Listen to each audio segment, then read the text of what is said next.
نحمده ونصلي على رسوله الكريم اما بعد فاعوذ بالله من الشیطان الرجیم بسم اللہ الرحمن الرحیم چلتا ہے خنجر تو چلے میری رگوں پر چلتا ہے خنجر تو چلے میری رگوں پر خود ہی بیچ کر اپنی میں کبھی جھک نہیں سکتا مٹنے کو تو یہ دنیا بھی مٹ سکتی ہے لیکن مٹنے کو تو یہ دنیا بھی مٹ سکتی ہے لیکن تاریخ کے اوراق سے کبھی پاکستان نہیں مٹ سکتا۔ جناب صدر و حاضرین محفل السلام علیکم ورحمۃ اللہ وبرکاتہ۔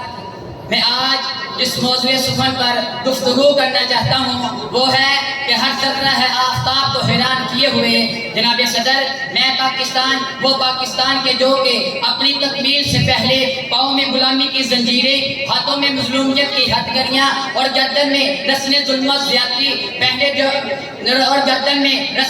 زیادتی جبر و تشدد پہنے ہندوستان کی گلی میں پڑا تھا۔ یہ بات ہے 19 دہائی کی کہ ابھی پاکستان معارض وجود میں آیا نہ تھا، ابھی مسلمانوں کو آزادی ملی نہ تھی کہ ہر جانب ظلم و زیادتی کا سما، تو کئی بچے اٹھائے ہوئے جنازے، وہاں یہ مسلمان ہے اسے قتل کر دو، یہ رواج تو عام تھا، قتل کر جینا ہے تو نظام تھا۔ آزادی کا نعرہ لگانے والے کو جلایا گیا، کئی ماؤں کی گودوں کو اجاڑا گیا، کئی بچوں کو یتیم کیا گیا، ارے کئی ضعیف کندھوں نے اپنے جوان بیٹوں کے لاشیں اٹھائے۔ جناب والا کہ اب ایسے میں طریق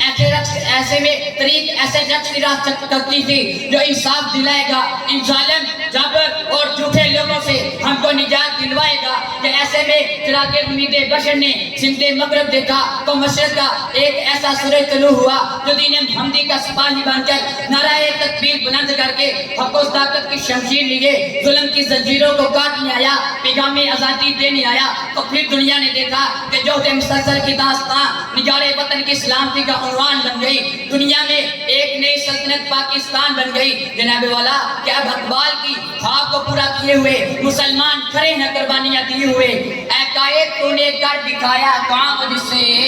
اے قائد تو نے کر دکھایا کام مجھ سے،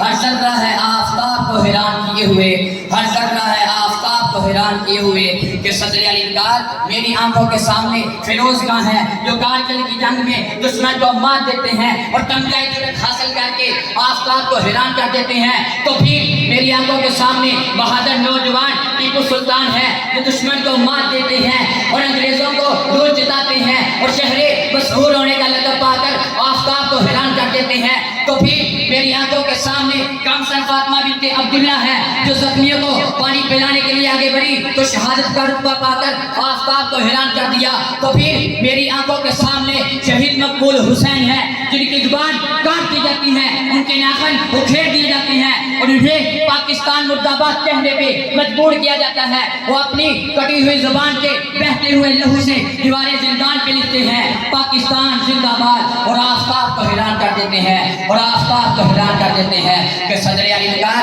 ہم نے اپنی تہذیب کو تھامے رکھا تو ہم بلندیوں پہ پہنچے، ہم نے اپنے سنسار کو اونچا رکھا تو ہم کیسرو کسرا کو اپنی ایمانی طاقت سے لرزانے والے، ہم فتح مکہ کے موقع پہ اہم مدعا سنانے والے، ہم جنگی موتا پہ سیف اللہ کا خطاب پانے والے، ہم بحرہ ظلمات میں دورے دھڑانے والے، ہم ذرے ہیں آفتاب کو حیران کیے ہوئے۔ کہ صدر علی نگار جب یہ ذرے آفتاب کو حیران کرنے نکلے وہ پاک ہدایہ کے راشد میں خاص ہو جا، پاک فوج کے میجر اسحاق فرج ناز کے اتزاد حسن ہو جا، آرمی پبلک اسکول کی تحریک قاضی، ارے یہ وہ ذرے ہیں جو اپنے وطن کے لیے اپنی جانیں تو قربان کر سکتے ہیں، مر تو سکتے ہیں مگر دنیا کو یہ پیغام دیتے ہیں ہر حال میں ہر دور میں تابندہ رہوں گا،